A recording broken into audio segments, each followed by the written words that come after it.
emergency situation that had erupted because of the 2010-2011 drought.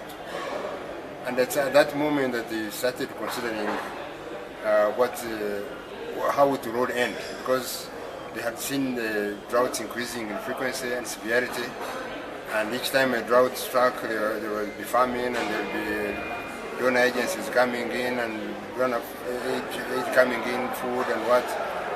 And this was becoming frequent, and people are running out of of aid, and so governments considered this situation can't be tenable, and it's then that proposals were invited, and everybody came forward. I think it was the African Development Bank that first came out with the idea of resilience, of investing in resilience, investing in the capacity of people, increasing the capacity of people to survive, to enable them withstand the next drought. And it's that thought that carried that summit. And in that summit, there was a decision that we should end drought emergencies. You're not going to stop drought because it's a natural phenomenon, but let's not have any more of this famine, migration, death, and what, because of drought. And they were looking at even other countries, even in Africa, like Tunisia and places which are even drier than we are, but which are not as desperate as we are. So we were asking themselves, what is the basis of this vulnerability? How come our communities are so incapable of looking after themselves? And it's then that they decided we need to find a way of ending these drought emergencies. And so that we agreed that drought emergencies should end. And we should put in place a mechanism to enforce that decision. And that's when they selected the IGAD Secretariat to lead and coordinate that initiative. Mm-hmm. And everybody, member states, IGAD, development partners, all stakeholders, all actors in the region, all practitioners, were all requested to buy into that proposal. And so everybody agreed that we would work together under the coordination of IGAD. And so once IGAD was in place now, as a coordinator of the decision, they developed a strategy. They put in place that platform I was telling you about, the GRICI platform, and everybody has a 7 priority intervention area plan. They range from interventions in natural resources management, market access and trade, social programs, research, conflict resolution.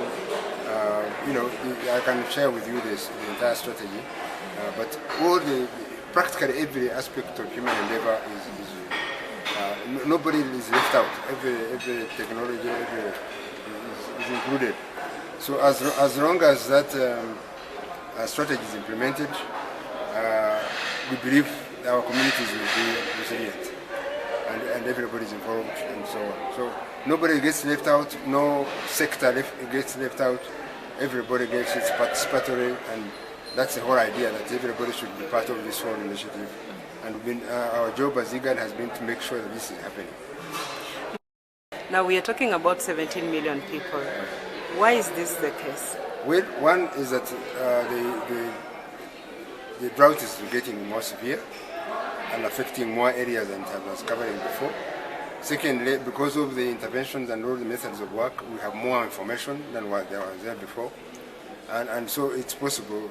And even though it's affecting, when you say 17 million people, these are not dying. These are just stressed because of they are not doing their normal catch activities that they normally do because of the drought. And but the livestock, of course, livestock has died, but people have not been dying. That's the difference. You can see, if you look at Ethiopia, for example, alone, last year they lost a lot of livestock, but no one died. No person died because of drought. If you contrast that with the 1980s, when there was a lot of problem, and this drought was even more severe than the 1980s, we believe there has been improvement. The governments are taking ownership, they are really getting involved, and it's no longer the issue that the NGOs and international agencies are the ones that are there first. It's the governments now that are there first. So the initiative is working.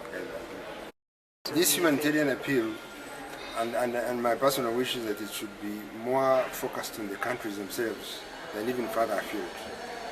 I saw what K4K did in Kenya. and that was basically Kenya for Kenyan, and it was very successful. When you look in the world today, there's no money out there.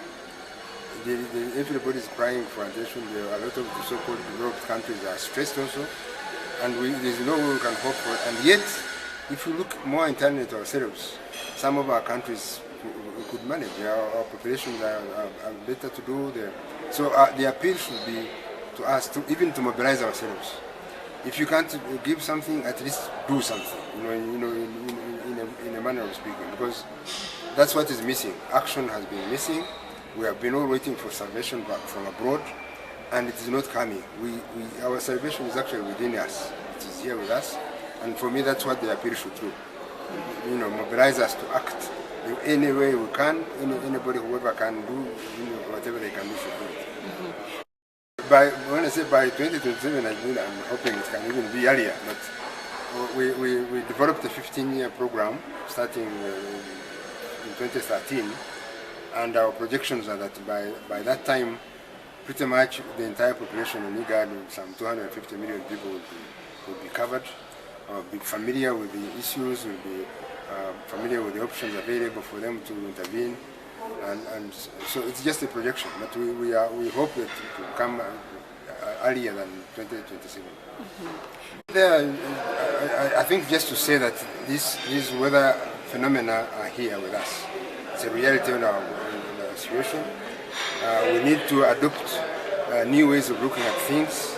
We can't continue to do what we've been doing before. So we should really develop an open mind system and be open to suggestions of new changes on how to work, especially how to work together more, and focus on environment. Do everything possible that we can do to protect the environment more, because these changes, even the entire humanity, the future of humanity is threatened if it continues like this. I can assure you that in another 10 years, if this trend doesn't stop, I don't think we should even be talking about humanity at all. So basically, environment. Let's focus on environment. Let's protect it. Let's